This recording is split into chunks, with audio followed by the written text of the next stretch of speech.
Okay, Sister Lemon. Shia always saying that they are following al-Beyt and stuff like that. So I want to ask, when they start to convince you about this religion or invite you to their religion, did they give you any trusted tradition connected to Rasul Sallallahu Alaihi Wasallam or al-Beyt as they saying, or just they telling you we are following al-Beyt, we are following Prophet Muhammad, but you have to obey Iran? I mean by Iran, Sistani or Khamenei or something like that. So please give us a summary about this matter. Thank you very much. تفضل اخونا المشرف ربنا يبارك فيك. Okay, assalamu alaikum rahmatullahi wa barakatuh. You know, they showed me in the Quran the ayat. They interpret it differently.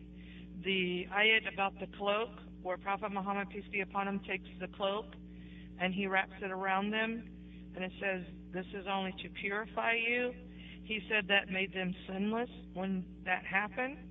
And that because they became sinless when he did this, that we have to follow them because they're sinless. And so naturally anybody, you know, that they had children, whatever, their children were sinless.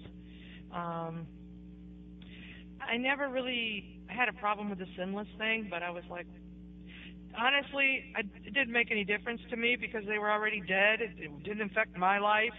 And I was kind of like, okay, whatever, if that's what you say. But you must follow a marja.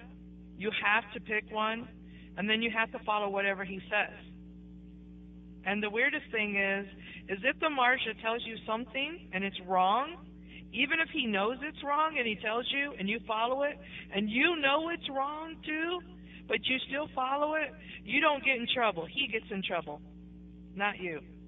So, you know, they kind of got like a free pass. No matter what they do, it's not their fault. It's the marja's fault. SubhanAllah. And, you know, of course, I didn't know anything about Islam. You got to understand. When I ended up with them, I knew nothing. Zippo. Nothing. I had read the Quran, and that was it. It took me 3 weeks. I read the Quran. I put on my scarf the day that Saddam invaded Kuwait. I started reading the Quran in November. By December, I put on my scarf. January the 28th, I took my Shahada. So I was by myself. I did not know anybody. There was nobody teaching me nothing. So when I went to them, whatever they told me, I had no reason to doubt them. I had no reason not to believe them. They said they were Muslim. They said this is what Muslims believe. And then I spent, you know, the rest of the time trying to come to terms with the things that they were telling me that I didn't believe in, but was told I had to believe in, or I wasn't Muslim.